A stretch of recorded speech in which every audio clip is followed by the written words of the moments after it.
A rule is circling comment sections right now. If you are over 60, do not touch coffee for the first 90 minutes after you open your eyes. It sounds like wellness advice from a podcast studio, but a woman standing at a gas stove in an Ohio kitchen in 1954 was already following it, and she had never heard the word cortisol in her life. So why did a generation that drank far more coffee than we do wait an hour before they had any? The answer sits inside a kitchen routine that nobody designed for health. An American kitchen, 6 in the morning, 1954. The first thing that happens is not coffee. It can't be. The percolator is a heavy aluminum pot sitting on the back burner of a gas stove, and it needs water, grounds, a flame, and time. Water boils in the bottom chamber, climbs a metal tube, and sprays down over a basket of grounds again and again until the color in the little glass knob on the lid looks right. A woman in an apron judges it by eye. That process takes several minutes on a good morning, longer if the stove is cold. So while the pot works, she works. The kitchen window goes up. The milk bottles come in off the porch. A pot of oatmeal goes on the second burner, or cornmeal mush, or cream of wheat, depending on the house and the season. Bread goes into the toaster. Eggs get cracked into a cast iron skillet. Somebody drinks a small glass of orange juice because a magazine told the household to. By the time the coffee is poured, 20 minutes of the morning are gone. She has stood up, moved around the house, taken in fluid, and eaten. The cup arrives at the end of a sequence rather than the beginning of one. Nobody in that kitchen was making a health decision. They were making breakfast. But the order of operations in that kitchen happens to match the order a fair amount of modern research now points toward, and the reason has almost nothing to do with the explanation you've probably heard. The order was also about to get reinforced by an advertising campaign. In 1952, a trade group called the Pan American Coffee Bureau had a problem. Americans were drinking plenty of coffee at home, but consumption had flattened, and the Bureau represented growing countries that needed the number to climb. Their answer was a $2 million advertising push across radio, newspapers, and magazines, built around 4 words. Give yourself a coffee break. The phrase did not exist in common speech before that campaign. Short rest periods with coffee had been happening informally for decades. In Wisconsin factories and in wartime defense plants, where women on the assembly line needed a moment to sit down, the Bureau gave the habit a name, a slogan, and a place on the clock. By the end of that same year, the manager of the Bureau wrote that the phrase had already become part of the language. Something close to 80% of American firms had adopted a formal break. And where did that break land? Mid-morning, roughly 10 o'clock at the end of the first third of a shift, when a cart came around the office floor with a pot and paper cups. Consider what that meant for a man who left the house at 7. His first cup came at breakfast, after he was up and moving. His second cup came at 10 hours into the working day. A coffee industry trying to sell more coffee had built a national ritual that pushed a large share of the country's caffeine into the middle of the morning instead of the front edge of it. Which brings us to the explanation the internet gives for why any of this matters, because that explanation is the weakest part of the story. The version you have heard on social media goes like this. When you wake, your adrenal glands release a surge of cortisol, the hormone that pushes the body toward alertness. That surge has a name in the research literature, the cortisol awakening response, and it peaks somewhere around 30 to 45 minutes after your eyes open. Drink coffee inside that window, the argument runs, and the caffeine is wasted on a system already flooded with its own wake-up signal. Wait 90 minutes and the coffee does more. It is a tidy story. The neuroscientist Andrew Huberman put a version of it in front of millions of listeners, and it spread across social media through 2024 until people began repeating it as settled fact. But what does the evidence underneath it actually show? No study establishes a single optimal delay that works for everyone. A 2024 analysis of delayed intake found that waiting an hour and a half to 2 hours did not prevent caffeine from raising cortisol anyway, and that the cortisol response to caffeine is blunted in habitual drinkers to begin with. In people taking 300 to 600 milligrams a day, the response may be absent altogether. The same 2024 work found no sign that caffeine reshapes the daily cortisol curve at all. So the cortisol argument, the one doing all the work in those videos, is thin. Doctors who have examined the literature closely tend to land on a milder version.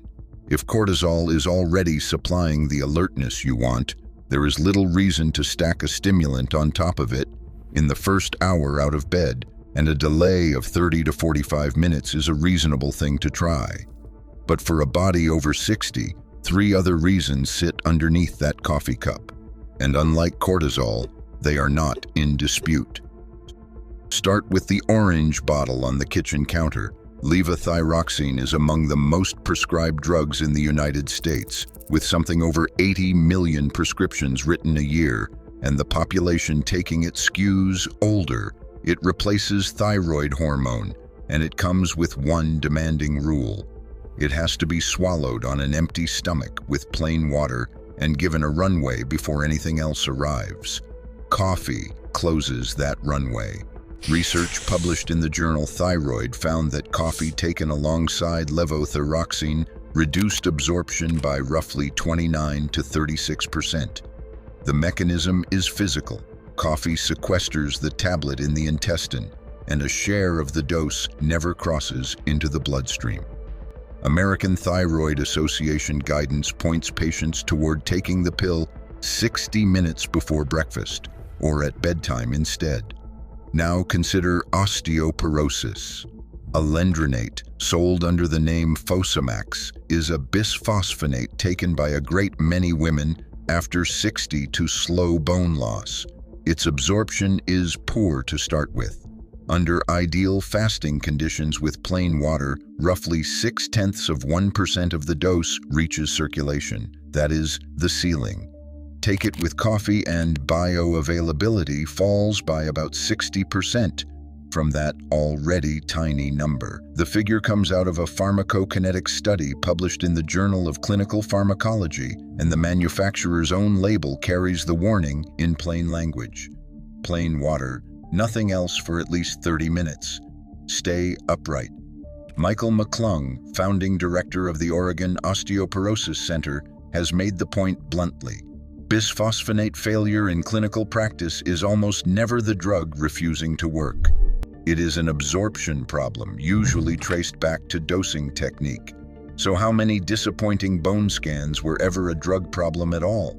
There are people who have taken that tablet faithfully for years, whose numbers keep underwhelming, whose doctors keep adjusting the plan, when the variable that broke it was the cup sitting on the counter beside the pill. That is not a cortisol theory. That is chemistry in a coffee cup. The second reason is the pressure inside your arteries at the moment you stand up. Blood pressure does not hold a flat line across the day. It dips overnight and climbs in the hour or two around waking, driven by a rise in sympathetic nervous activity as the body switches from sleep to standing. Cardiologists call it the morning surge. In a healthy 40-year-old heart, it is a mild feature of the day. It doesn't stay mild. A study of more than 2,500 hypertensive patients, average age 65, found that the gap between morning and evening readings widens with age, independent of the overall pressure level. The surge grows as the patient does, and it carries weight. Work on elderly hypertensive patients found that earning systolic pressure was the strongest predictor of stroke among every reading available: clinic, 24-hour, waking, sleeping, and evening. A 10-point rise in morning systolic blood pressure corresponded to a relative risk of 1.44. Now add caffeine. Reviews of caffeine's acute effect on blood pressure put the change at 3 to 15 points systolic and 4 to 13 diastolic. The rise shows up on a blood pressure cuff inside 30 minutes, peaks at 1 to 2 hours, and can persist beyond 4. Cardiologists at Cleveland Clinic note that a morning cup can move a reading by as much as 10 points, enough to carry a controlled patient into an uncontrolled range on paper.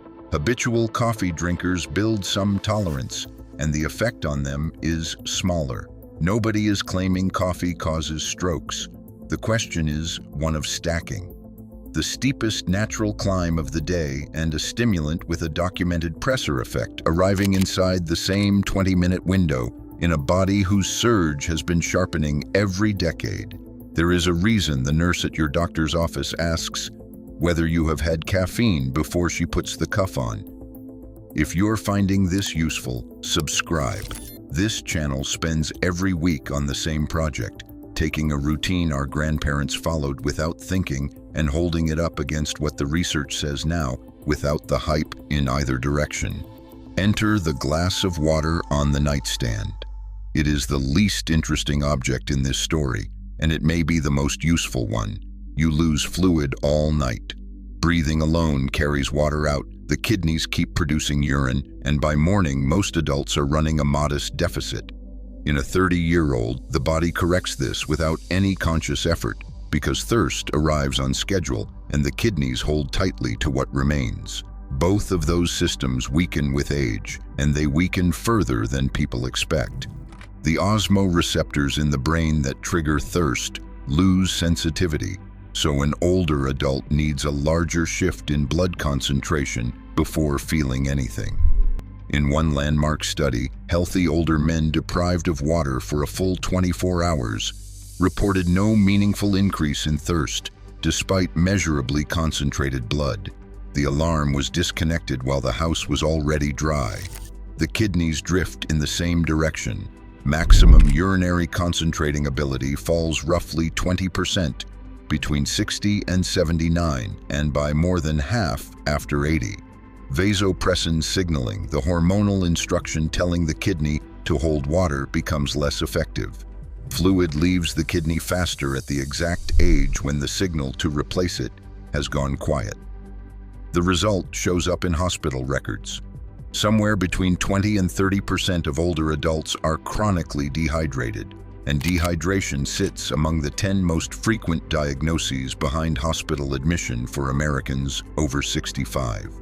It travels with falls, urinary tract infections, confusion, and a fatigue that gets written off as ordinary aging. Coffee is not the dehydrating agent folklore makes it out to be. A cup of coffee contributes fluid, but a cup of coffee on top of a night of loss, standing in for water in a body that has stopped announcing thirst, is a thin opening move. The 1954 kitchen handled that by accident. Orange juice, milk, a pot of oatmeal made with water, and a cup of coffee arriving 20 minutes behind all of it.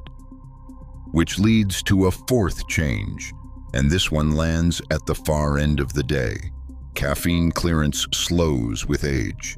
The liver enzymes responsible for breaking it down grow less efficient, and kidney function declines alongside them, so the same cup that cleared a 50-year-old's system by mid-afternoon can still be circulating in a 75-year-old at bedtime. Reviews of the pharmacology describe a prolonged half-life and heightened physiological sensitivity in older adults. Sleep is already thinner by then. Deep, slow-wave sleep shrinks with age.